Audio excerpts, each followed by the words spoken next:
Hello guys, welcome back to my channel. Today இன்றைக்கி நம்ம என்ன பார்க்க போகிறோம் அப்படின்னா ஆஸ்குலேட்டிங் பிளேன் பார்க்க போகிறோம். ஆஸ்குலேட்டிங் பிளேன் அப்படின்னா என்னென்னா, இப்போது டெஃபினிஷன் படிக்கிறேன். Let gamma be a curve of class m greater than or equal to 2 and p and q be two neighborhood points on gamma. The limiting point of the plane that contains the tangential line at P and passes through the point Q as Q tends to P is defined as the osculating plane at P.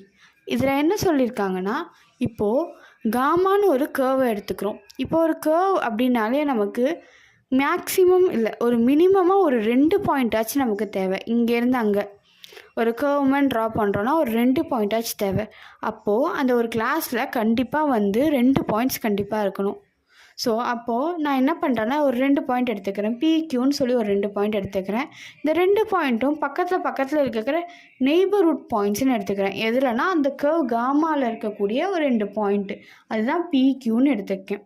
இப்போ இதனுடைய position எப்படி இருக்கணும்னா, இப்போது பியை ஒரு டான்ஜென்டியல் line touch பண்ணிட்டு போகிற மாதிரி எடுத்துக்கிறேன். அதுக்கு கொஞ்சம் முன்னாடியே க்யூன்னு ஒரு பாயிண்ட்டை எடுத்துக்கிறேன். ஸோ இப்போ இந்த டயக்ராமில் பார்த்தீங்கன்னா உங்களுக்கே தெரியும். இப்போது பிங்கிற பாயிண்ட்டை நோக்கி ஒரு டான்ஜென்ட் லைன் போகுது, அதுதான் பிங்கிற பாயிண்ட்டு.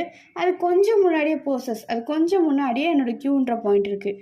இப்போது ஆஸ்குலேட்டிங் பிளேன்னா என்னென்னா, இப்போ இந்த க்யூங்கிற பாயிண்ட்டு பியை நோக்கி போகும்போது என்னுடைய பிளேன் ஆஸ்குலேட்டிங் பிளேனாக